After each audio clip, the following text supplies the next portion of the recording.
But anyway, this is the first panel of the day, and it is called In the Guise of Fiction. And one of the things that Robert E. Howard wrote about and he talked about was how much he loved writing actual history in the guise of fiction, making up a story about an actual historical event. And there's two guys behind me that know a lot more about it than I do. I'd like to introduce Al Harron, direct from Scotland, and Jeff Shank, direct from Florida. Not quite so exotic. Not quite so exotic, but I'm going to turn it over to them, and they're going to tell you all you need to know. You guys are going to discuss mostly his early historical type novels. Right. And I'll quit prattling on and give it to them. All right, thank you. Welcome to the first panel of Howard Days 2014. Is everybody having a good time so far? Excited to get this going? Yeah. All right. So the theme of Howard Days this year, as Indy said, is Howard and history. We're going to be talking about how much history influenced his work throughout the weekend. And the title of this panel, as Indy said, is In the Guise of Fiction. That comes from a quote from a letter that Howard wrote, where he said, "There's nothing half so zestful as rewriting history in the guise of fiction." And so that's sort of our theme that we're going to be working with. And so just a brief introduction, our backgrounds. My background is archaeology and history, but of course I'm also a Howard fan and have been for many, many years. So this is a topic that I enjoy very much. Al, you want to say a few words about yourself? No. No. Being from Scotland, which is a place roughly... Oh, Jings O'Leary, what are you doing now, Jeff? Sorry. Oh, for goodness sake, pull yourself together, man. Right. Well, I'm from a country that's roughly only a 27th about the size of Texas, so I have to speak about 27 times louder, so hopefully everyone can hear me at the back, and there you go. I'm Al Harron. I've done a lot of reading of Robert E. Howard. I've written, Jeff and I have both written on the Sumerian blog website, sadly departed. We're both current members of Rehupa, and I am also a comic artist, and I'm currently writing a comic about the Battle of Bannockburn, which sees its 700th anniversary this June, and it is very, very heavily influenced by one of Howard's historical tales, Spears of Clontarf, and its counterpart, The Grey God Passes. And so there's an awful lot of historical fiction to get through, so I shall pass it back over to Jeff. Okay. So I think we ought to start not actually with history, but with prehistory, because that's where Howard himself started. His first professional sale was to Weird Tales, of course, it was published in 1925, and that was a caveman story called Spear and Fang. And actually, this is a copy of that issue right here. Indy, or Lee, you want to pass that around? Show it to people. This was Howard's first professional sale. Was in this magazine in 1925, and it was a story of a conflict between Cro-Magnon men and Neanderthals. So Howard began his fiction with a prehistoric world, and that's something that he continued for a good bit of his career. He, if you start looking at his work, from the beginning, there was Spear and Fang. Towards the end, a lot of what he was doing was creating this vast version of history that was his own. That he was starting in prehistoric times, but you can trace threads of different peoples that he wrote about, like the Picts and other races, to use a sort of old term of men throughout time, over thousands of years, and how they developed civilizations and fell and evolved and devolved. And many of his stories, will do that. They sort of, he uses history this way in sort of a framework to build on. And he'll come up with different series, like the Cull series or the Conan series, and these can be sort of plugged into his own version of history over 100,000 years in a way. So we start, with a caveman story, and then in the 20s, he also started looking at other types of, other periods. Bran McMorn, who took place during Roman Britain, those stories were very early in the 20s as well. And also the Solomon Kane stories, I'm sure most of you are familiar with, takes place during Elizabethan times. So these stories are written in the style of the historical fiction of people like Sir Walter Scott and Dumas and these writers. But Howard puts his own sort of spin on it by introducing some of the more swashbuckling elements that you found in the pulp adventure fiction of people like Haggard and Burroughs and that sort of thing. So he was heavily influenced by some of the pulp magazines like Adventure and Argosy that were full of historical adventure stories. And that was, especially early in his career, those are some of the biggest influences. Writers like Talbot Mundy and Harold Lamb, who were well known for their historical adventure. So we're in the 20s, and if you want to talk about maybe Bran a little bit, Well, being a Scotsman myself, I have grown up with tales of the Picts, the Scots, the Britons, and so that was one of the earlier Howards that I read, of course, was Worms of the Earth, which is certainly one of, if not his, absolute masterpiece.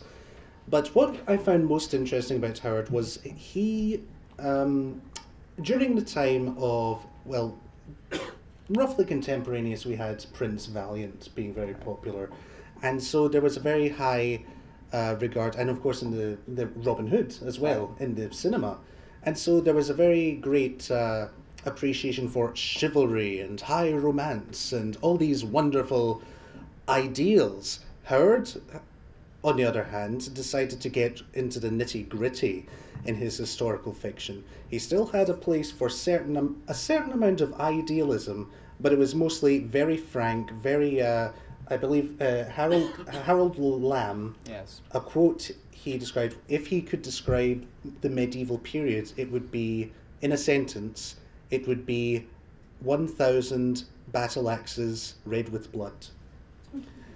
And certainly Howard seemed to agree with that assertion. And the fascinating thing is, a lot of the stories Howard wrote in Britain were during the what was then called the Dark Ages. Nowadays we call it the early Middle Ages, because Dark Ages has a certain connotations about, oh, it's the Dark Ages, oh, and things. But certainly Howard brought a lot of light to it, particularly in not just Bran McMorn, of course, but also in his Cormac MacArt stories and his Black Turlough stories, which were on the cusp of the medieval period in the 11th century, yes, I think, yes. Yeah. But it is, I personally maintain that the Picts are Howard's greatest creation. If you could pick a single creation that exemplified his work across all of his work, possibly excepting his westerns and comedies, which make up an awful lot, but the Picts appear in everything. They appear in Cull, they appear in the Hyborian Age, they appear in his historical stories, of course. I suppose, what would it be? Children of the Night would be the most recent historically chronological appearing? Not in terms of written, I mean in terms of timeline, like it's set in the 19th century. Or would it be The Dark Man? The Dark Man would be the latest. That's probably the latest, all the way back to Children of the Dark Night's actually Bronze Age. Oh, right, no, I'm thinking of not People of the Dark, something else. Yeah, but The Dark Man, yeah. Yes, it's yes. Here's the experts here. So from 100,000 years ago up until 11th century, you get the history of the Picts, and Howard chronicles them in different periods. Absolutely, yes. And even in his historical stories, of course, along with Robin Hood and Prince Valiant, you have King Arthur. And Howard's take on King Arthur is very much a Dark Age take on it, going all the way back to Celtic myths and legends, where he has the ancient kingdoms of Dalriata which is where I'm from, essentially. I'm from that area in Dalriatum, and the kingdoms of the Picts, and all the various Angle kingdoms. And what Howard depicted was a land completely locked in near perpetual warfare and raids and skirmishes, which is not exactly what they were thinking of when they thought of Camelot, the musical. And well, I don't know. Maybe they could make a musical from that. I'd watch it, but a little bit like 1066, maybe. But no, 1776. Sorry. Oh, it's too early in the morning for me. And but of course, the Picts they've been there since the beginning, essentially, really, with Howard, and it's interesting how similarly Howard's fictionalized account of the Picts manages to match up with recent historical discoveries and theories. For instance, the idea of the Picts coming from Iberia. Originally, that was from ancient folk etymology, where they thought that, the Gaels came from, Samaria, went down through Egypt, across North Africa, through Spain, then went into Ireland, and then eventually Scotland. And they're just finding more and more evidence that that might well be the case, not just for the Gaels, but also for the Picts, because they found an awful lot of remains in northern Spain, in Basque country, which are found in Ireland. In particular, there's a suit of armour of brazen scales. It's complete cap-a-pied mail, very, very advanced.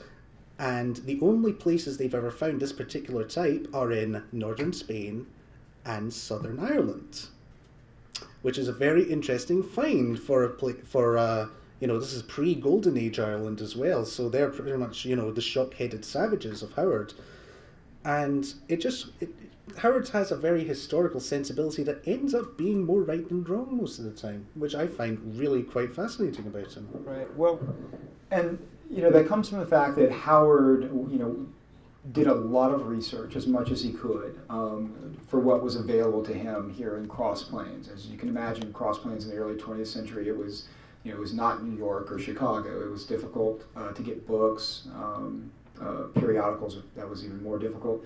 But he managed to get what he could. And there were a number of sort of popular historical works that he relied on quite a bit. There was a large 15-volume set, history set of the world that was edited by William Flinders Petrie, the famous Egyptian archaeologist, Near Eastern archaeologist, that he used quite a bit. He used H.G. Wells' Outline of History, which was another popular history work as a reference work. So he did his best to do as much research as he could. But he also drew quite a bit, as we were saying, from some of the pulp writers that that wrote historical fiction, like Lamb, Talbot Mundy, and these guys did a lot of research. And so, even though he was getting a lot of information secondhand, it was still pretty good. But he had, like you said, he had a natural inclination for history. You mentioned that he did it. He often does a darker spin on things. I think any of us that have read Howard, that's not a surprise that he has this darker, cynical take. Particularly when it comes to historical fiction, and more realistic, and I think that too comes from some of the writers that he was influenced by. Lamb and Mundy often tend to be they're also very cynical, very realistic. History was a grim, dark, brutal place, and you had to fight for survival. That was the take that Howard often went with. Rather than, as you said, the Camelot version of history. And these writers were writing in adventure and argosy and all story. Those were some of the more high-end pulps of the time. Howard himself always wanted to break into adventure. He tried many times to break into adventure and was never able to do so. He did make it into argosy. When he was in the 20s writing, he started writing the Solomon Kane stories. He did submit the story that became Red Shadows. He submitted that to Adventure, hoping it would get in. But I think he was we can tell from the letter he didn't really think he could. So he made sure he had a weird element in there so he could sell it to Weird Tales as a backup. But his first goal was to get into adventure. That's where he wanted to be. He wanted to be writing fiction like Lamb and Mundy and these guys in adventure. So I guess that brings us up to getting up into around 1930. At that point, he had an opportunity finally to start writing and publishing the type of fiction that he wanted when Weird Tales brought out a sister publication called Oriental Stories, and that was launched in 1930. And so now he had a market where he could finally start writing true historical fiction. And we have actually one of those right here. This is actually a cover story that he did, Red Blades of Black Cathay. It's a story with Genghis Khan in it that he supposedly co-wrote with his friend Tevis Clyde Smith. Some of you might remember him, Clyde and The Whole Wide World. In reality, it was really Howard doing most of the work here. I think Clyde later on said that really all he did was maybe a little bit of research, and Howard was kind of trying to help him out by giving him the shared byline. But this gave Howard finally the opportunity to start writing this type of fiction. And some of it is, in my opinion, some of his best work. Lord of Samarkand, is one of my favorites. But he wrote about the Crusades and the siege of Constantinople, and some of these great events during that period. And what are some of your favorites of some of the Crusade stories? What do you like from this period? It's like choosing between my children. Some of them are great. Oh yes, there's some of Howard's absolute best work can be found in his historical stories. Personal favourites of mine would be his Cormac Fitzgeoffrey. I suppose it would be a troika, I suppose, because the Slave Princess was only a fragment. Yeah. But, we'll try not to get into too much of the Conan and stuff like that, because this is a historical fiction panel. Right. But you can see in his historical works the foundations of Conan, of course. You have Cormac Fitzgeoffrey, who is in many ways, you can certainly see a little bit of Conan in Cormac Fitzgeoffrey, from the idea of him as a liminal figure from Ireland amongst the civilized lands, and also obviously black hair, blue eyes, Gaelic sort of, no, Irish is Gaelic, sorry. Yeah. And, sorry, I'm Scottish, it's Gaelic. And as well as that, there's also People of the Dark, which was 1931, and I think that would count as a historical story. Yeah, it's certainly it's a historical story with a weird element added into it. Certainly. Yes, and of course the protagonist of that was called Conan, black-haired, blue-eyed, swore by Crom. So you can kind of see how his historical stories influenced and informed the Conan stories, for which he is most famous. But again, that's a whole other thing. We could talk about Conan and the historical elements all panel itself. But Cormac Fitzgeoffrey was very interesting in that he was very much the encapsulation, I think, of Howard's sensibilities in regards to the Crusades. This was not a holy, noble quest. This was not a great act of God's will.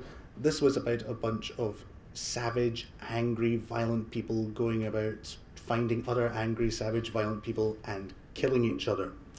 Certainly, an awful lot of people did believe in the Crusades. There were a lot of the noble... It's a mindset that modern secular society can't really get to grips with, but there was certainly an element that basically joined the Crusades to get into a fight, and that was Howard's angle on it. And so the Cormac Fitzgeoffrey stories are some of the most uncompromisingly bleak of all his historical stories, and featuring probably one of his absolute most... I actually find him quite frightening, Cormac Fitzgeoffrey. He's full of rage and anger, and so much... it consumes him a lot, and I trace this all back to his childhood, but you can read more of that. No, I actually can trace this back to his childhood if you read my 3-part series on the Cimmerian blog on Cormac Fitzgerald. But going on to the later medieval period, it's an interesting take as well, because he was also very fair to the Muslim characters, and I think during the time period that was more of a was that something that was common to the pulps? Not at all. No, it not wasn't. at all. No, well, Harold Lamb, to some degree, did that, and again, I think this is Lamb's influence, pretty heavily. But other than that, no, and certainly not in popular culture in general. But again, this is Howard, showing his cynical side. He had no patience for ideological causes he recognized were often just a facade, for other baser motives: power, money, greed, maybe just the need to kill and revenge.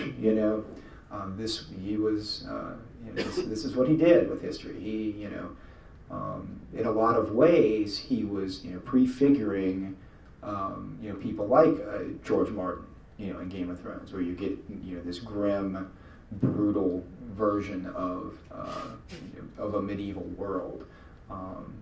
It was not all knights in shining armor, but it was bloody, dirty, fighting tooth and nail for not so altruistic reasons. And Howard recognized that, and you see that in his stories, and that's why I think they resonate today with modern readers so much. They have aged well, where a lot of other fiction from that time, is maybe a little less, applicable to a modern audience, a little less, I think of things like The White Company, by Doyle and some of those, which Howard read and heavily influenced him, but Doyle didn't have that same brutal kind of feel to his stories, that Howard did. Maybe a little, but not like Howard.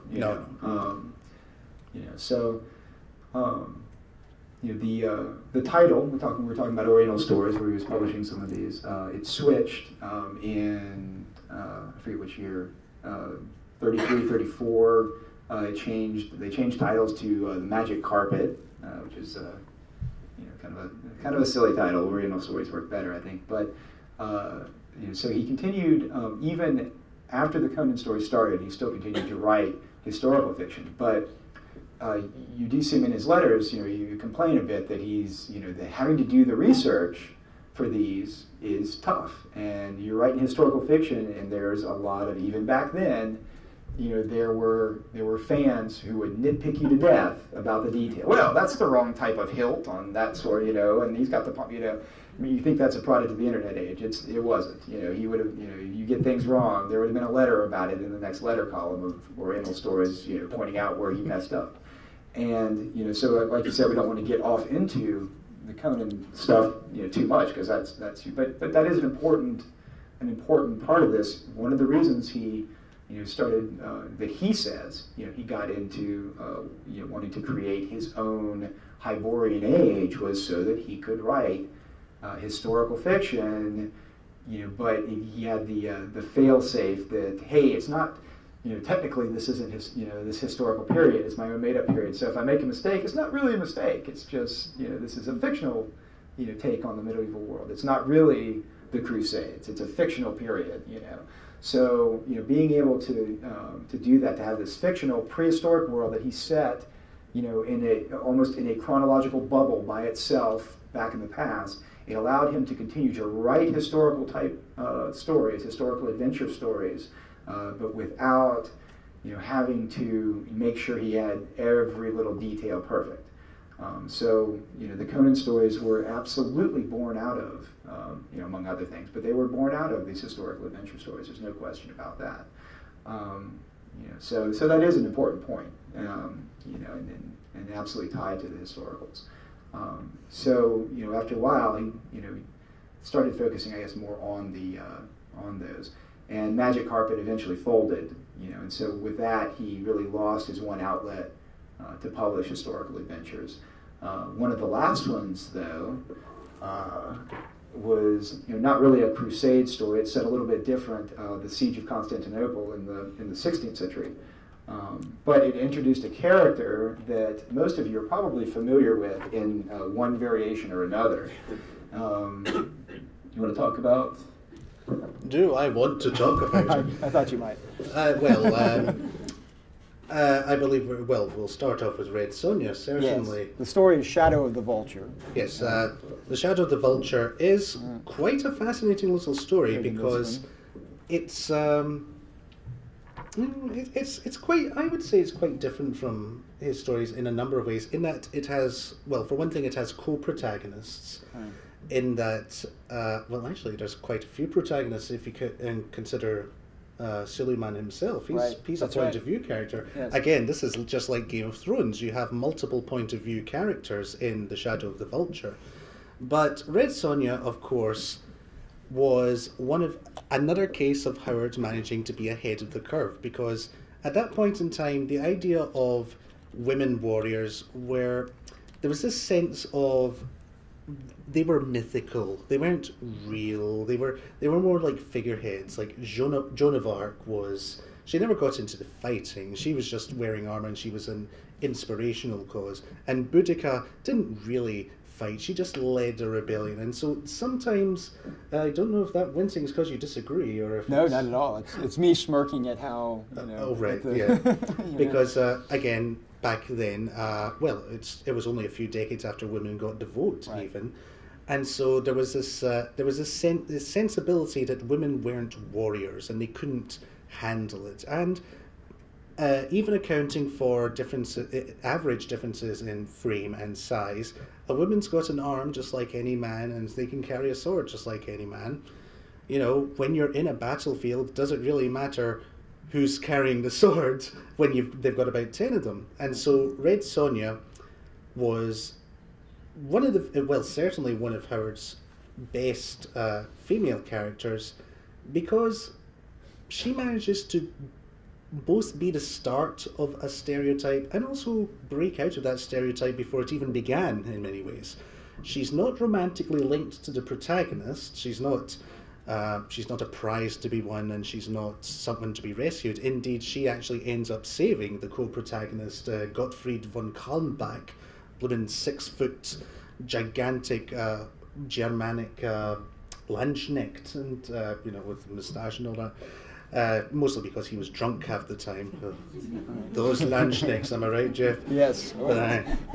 You'd never catch a Scotsman drinking, but.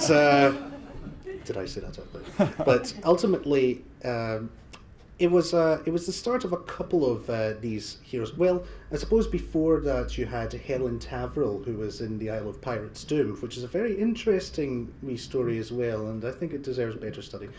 But she was the first true blue warrior woman. And of course she was very different from her later comics counterpart, which I think that I'll just say she had a comics counterpart and leave it at that. But it also led to this was an example of Howard in the guise of fiction, because he anchored Red Sonja to a historical figure, which was the Vulture, right? Roxolana was her name? Oh no, well, several historical figures actually. In this. Yes, that's the Vulture is actually the character of the Vulture is actually a historical figure as well. But yeah, Roxana, he links it to her. Suleiman, of course, appears in the story, but even Mikhail Oglu, the Vulture, was actually a real, if obscure, historical figure. And even how many people are here have read the story, familiar with the story, or at least familiar with the Roy Thomas Conanized version of the story? Okay, so you have this character that wears the wings, right? That's actually a real thing. There were several light cavalry divisions in that part of the world. The Polish hussars are one of the more famous ones that actually wore these giant feathered wings into battle, which seems ridiculous, but apparently it was supposed to inspire fear, big giant wings. So he was actually a historical figure as well. So Howard, did his research on this one, and Oglu was actually a fairly obscure figure in history, and Howard picked him out. and we actually had a discussion on this. We know the source. Patrice, who is the source on that one? Do you know? We were just talking about it like a couple of months ago, and I tracked it down and I read the original. I know. I read the original passage where he got it. Stanley Lane Poole. Yeah, Stanley Lane Poole. Thank you. And yeah. Howard did his research on this one, on the Siege of Constantinople, which was a hugely significant historical event as well as having these historical figures. So he tied it in. Oh, sorry. Sorry. To finish my thoughts as well. Sorry.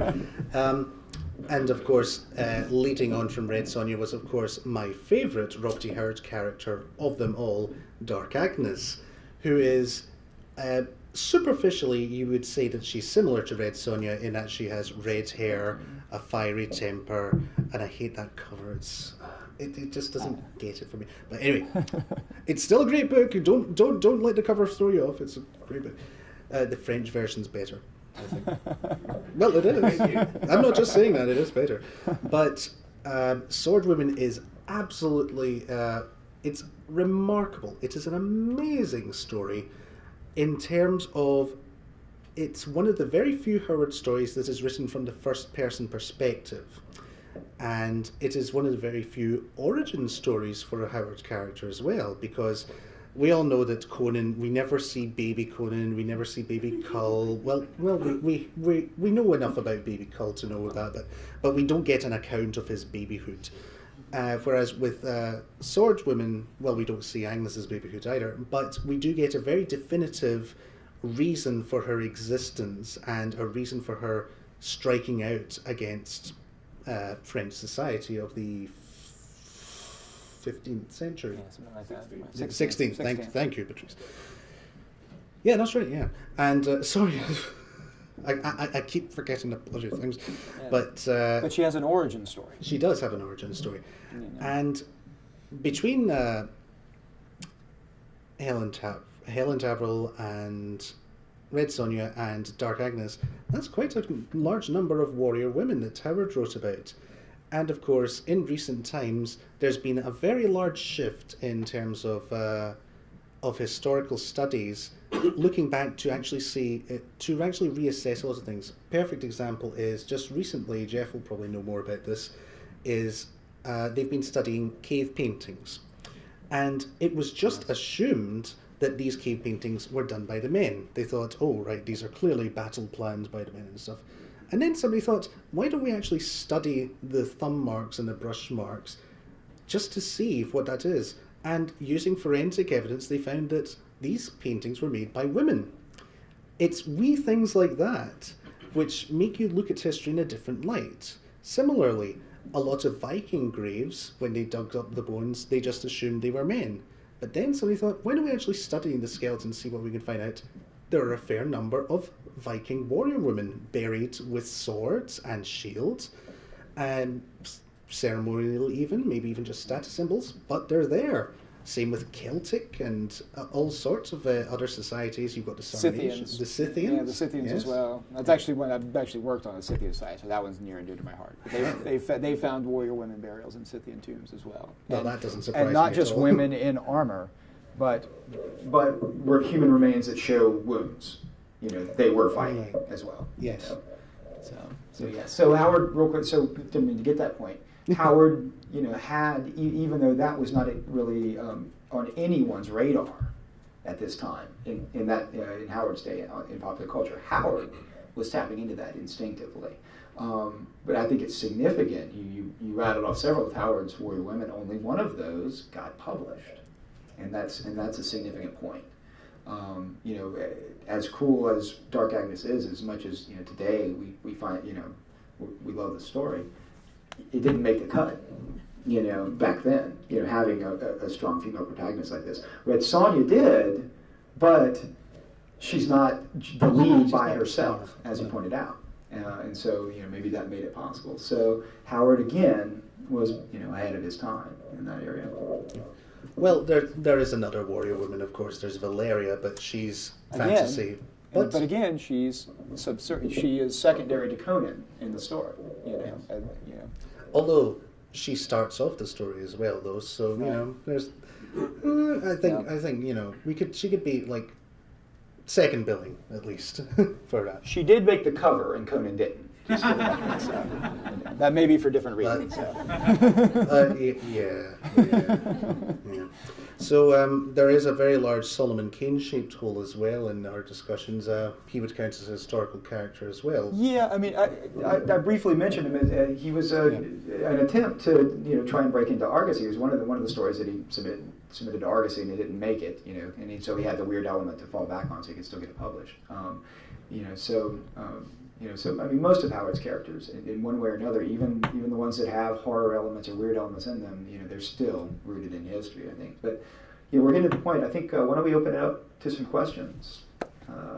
Scott, where did C.L. Moore's character come in? Did she? Jarell of. There's actually a Frenchman present here, so I'm going to embarrass myself. Jean-Rie? How would you pronounce it? That would be Jirel. Yeah, Jarell, but Jarell of Jory. Jory. Yes. Okay. Where did she fall in? Did he draft off of her a little bit, or did she come after he introduced the strong female character? Yeah, Patrice, Patrice wants to feel this one. Go ahead. I did the research a few Yes. months back, and I studied the typescript for Dark Agnes, Saltwoman story, and it was written before he knew of the existence of Jarell. So it was a case of two writers coming independently to the same idea at about the same time. But one was not influenced by the other.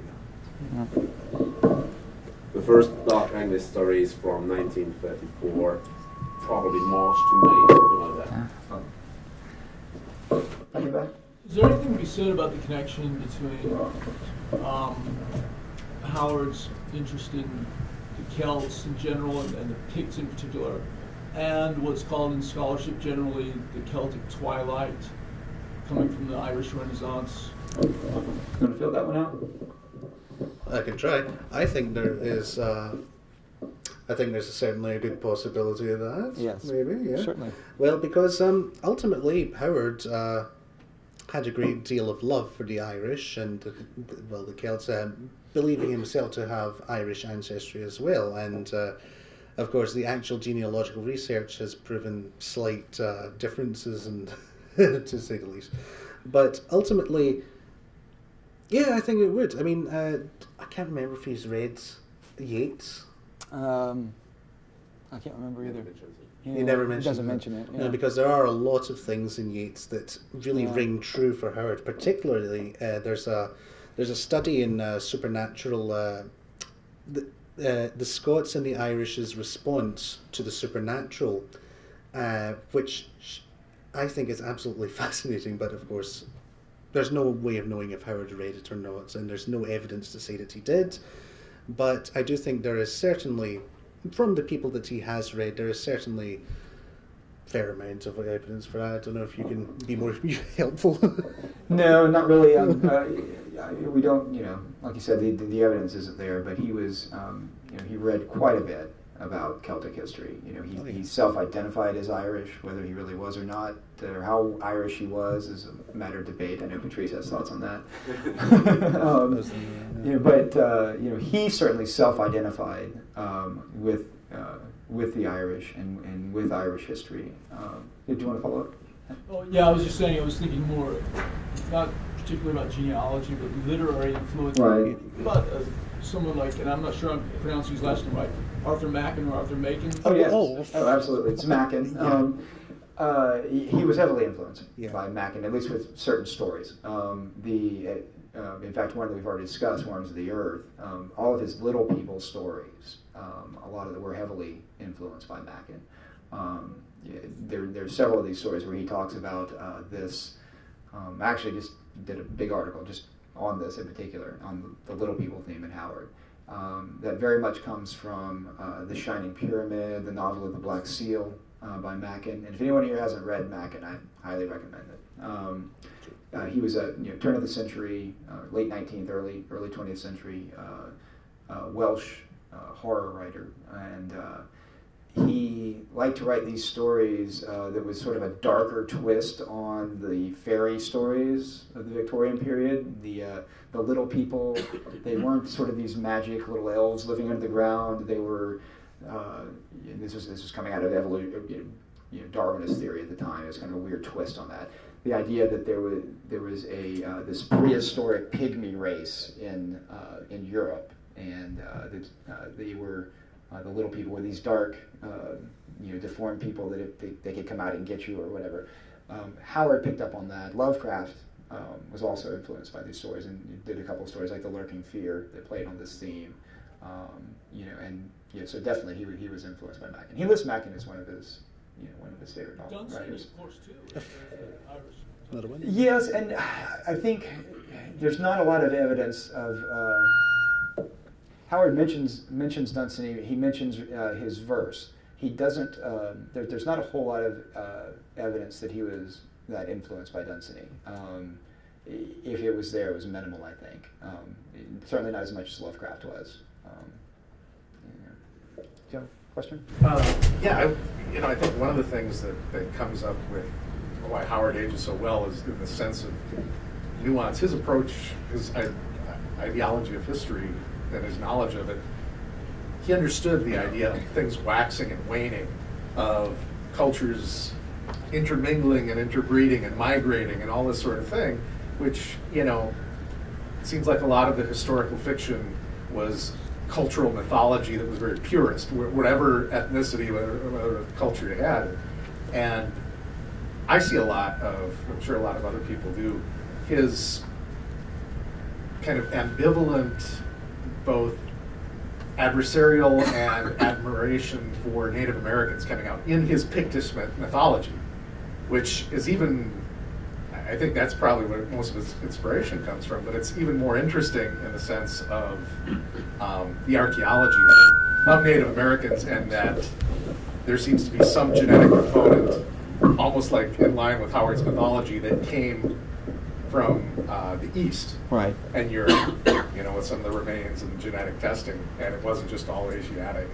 And so I remember reading this growing up and going, wow, that's a really cool mythology, and now this archaeology comes up, and intuitively, I'm onto something, Yes. I'll comment on that a lot. I think you're talking about the Solutrean hypothesis and the idea. Yes, right. It's an interesting idea. It's still very controversial, and maybe there's been some biologists, so right. You can't argue the genetics. Well, but more recently there's been another round of DNA studies looking at mitochondrial DNA that kind of disputes it. But it depends on how you interpret it. It depends, and so you can argue it actually. You shouldn't be able to, but you can, because you can argue how things are interpreted. But you're right. Certainly, the way people migrated and moved, in prehistoric times is far more complex than what we used to think, and absolutely, and Howard was playing on that idea very much, and we'll talk about some of the things that you hit upon. We'll probably talk about that some more in the world building panel tomorrow, but Howard did a lot of what I call anthropological world building, where really when he's building his world, he's doing this subcreation. He is really telling the stories of different groups of people throughout history. The Picts, the Celts, these different, quote, races of people, to use the early terminology. That was, the fictional world he was building was telling the stories of these different peoples, and how they would build civilizations and they would collapse, and how they would evolve and de-evolve, and how they would interact with each other and mingle and fight and do all these things. That was how he was building his fictional world. He was building it on the story of people, and specific groups of people.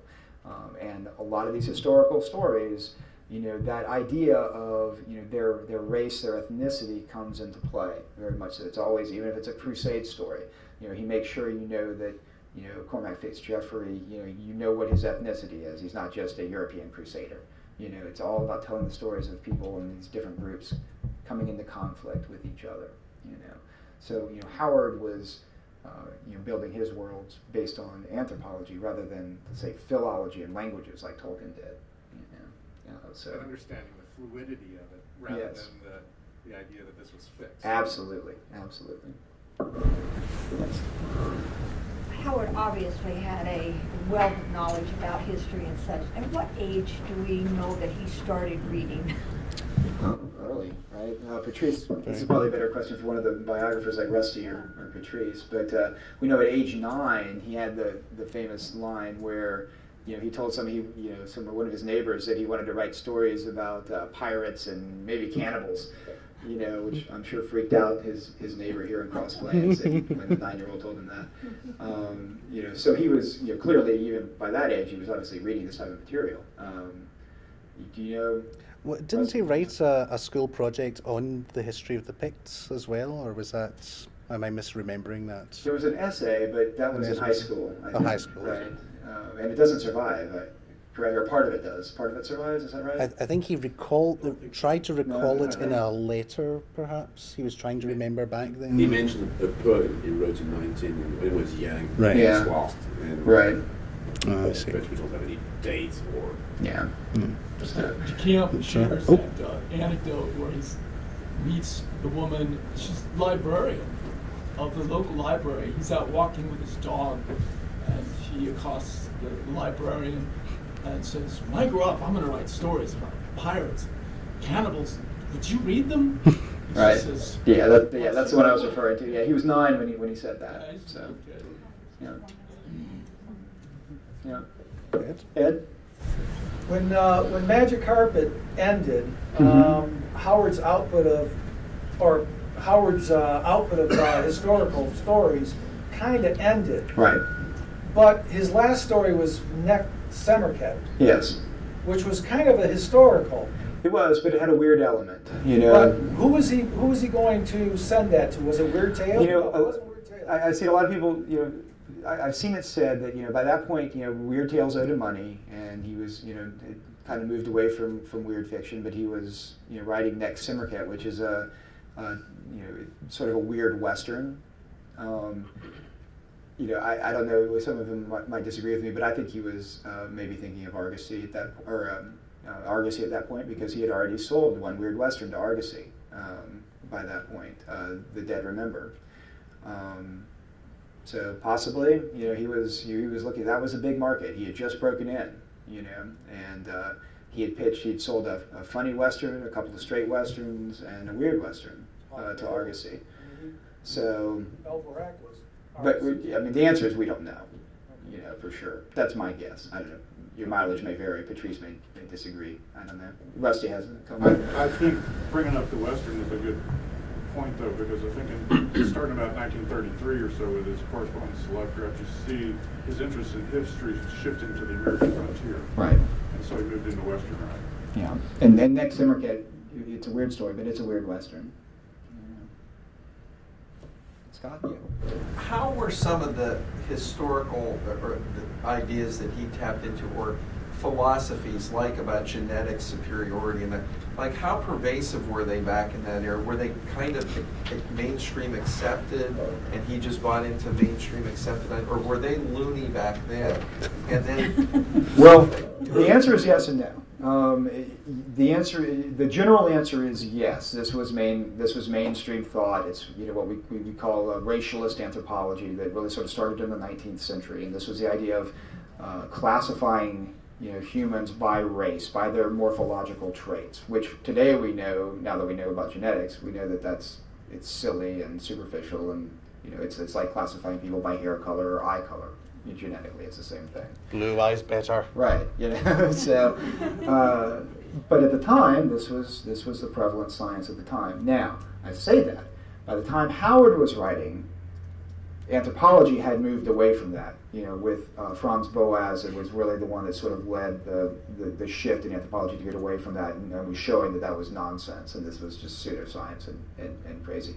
So, but Howard, a lot of his sources, were older. Again, he was depending on popular sources and secondary sources, and not, he really wasn't up on the cutting edge anthropology of the 20s and 30s as these things were shifting. It was still being debated, but by and large, anthropology as a field was moving away from that kind of stuff by the 20s.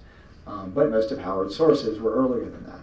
And so he and Lovecraft in particular, we were still looking at that. Lovecraft used Margaret Murray quite a bit, witch cult in Europe, in her book, and which came out in the early 20s. And she was still buying into a lot of this stuff, but she was already, her book was controversial even when it came out. She was already old school by that point. And so Lovecraft, thought he was being cutting edge, and then he and Howard would talk about this, and they would throw these ideas back and forth about different races and all that, and all these racist anthropology ideas. But they were behind the curve a little bit, but they weren't anthropologists, so, Rusty? I kind of disagree that they're behind the curve. They're behind the curve of the specialist anthropologists. That's what I mean. Yes, that's what I said. Yeah. U.S. immigration policy during the 1920s was founded in exactly the things that Howard believed. That's right. Eugenics. The United States was the biggest practitioner of eugenics before Hitler. Yes. Yes, and that's why I say the answer is yes and no. I would disagree that the US was the biggest practitioner of eugenics. I would say that the good old British Empire who could give you a run for their money. Yeah, we're more racist than you are. No, I think... There are states in the United States that sterilize more people than anywhere else in the world. No, I certainly agree on that point. Although we did invent the concentration camp, so... Well, let's call it a draw. All right. Oh, dear. We're running out of time. Let's see if we can get... Okay, these two right here. Let's go back here real quick. Just a quick follow-up on the racial aspect. I think, from what I understand about Howard and his influences, he was such a huge fan of Jack London stories. Yes. And a lot of this kind of stuff showed up in Jack London. So, whereas I don't think Howard may have personally subscribed to it, he may have been paying some homage to Jack London with some of these assertions, but that's just my theory. Is there any backing information on that? Well, I think that another thing following on from that I was going to add was, again, while anthropology had moved on, popular culture certainly had not. Right. And so, and Howard was writing for the popular culture, and so even if he was ahead of the curve, might ended up being rejected because the rest of society hadn't caught up with anthropology. Yeah. I mean, this happens even today, where you still have movies with dinosaurs that don't have feathers, because after we've discovered that it's pretty conclusive that a large amount of dinosaurs did have feathers, next Jurassic Park's coming out, the dinosaurs aren't going to have feathers. Yeah. And so that's just an example of the sciences being at one stage and culture being at another. Yes, but to bring it to Jack London, the answer is yes, absolutely. Yes. I mean, London was a huge influence on him. But it was both. He was reading anthropology works at the same time too. I mentioned Wells' Outline of History. Wells has a whole chapter in there on the races of mankind, and and that came out in the early 20s, and it was behind what was going on even in anthropology, and so it's both. Certainly London had an absolute influence. There's one of London's stories, The Unparalleled Invasion, is very much a racist dystopia. I mean, it's something like the Turner Diaries, in the 70s. It's pretty bad. Howard, as a teenager, actually wrote almost a pastiche of that London story. And it's sort of a period where he starts mimicking, a lot of his favorite writers. There's other stories where he mimics, some of the other writers of the time that he was reading. Certainly, that's the case.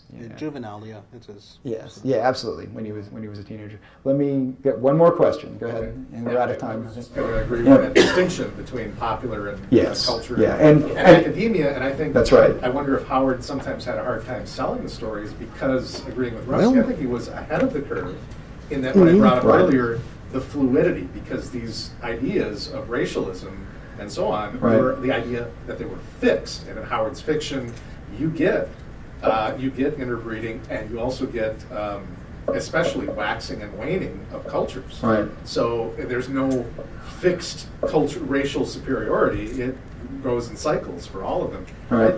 In Howard's fiction, I think maybe, I don't know, he had a hard time in his fiction because he was kind of, in a way, being fair. Yeah. That he may have had a hard time selling at times because of that. That could be,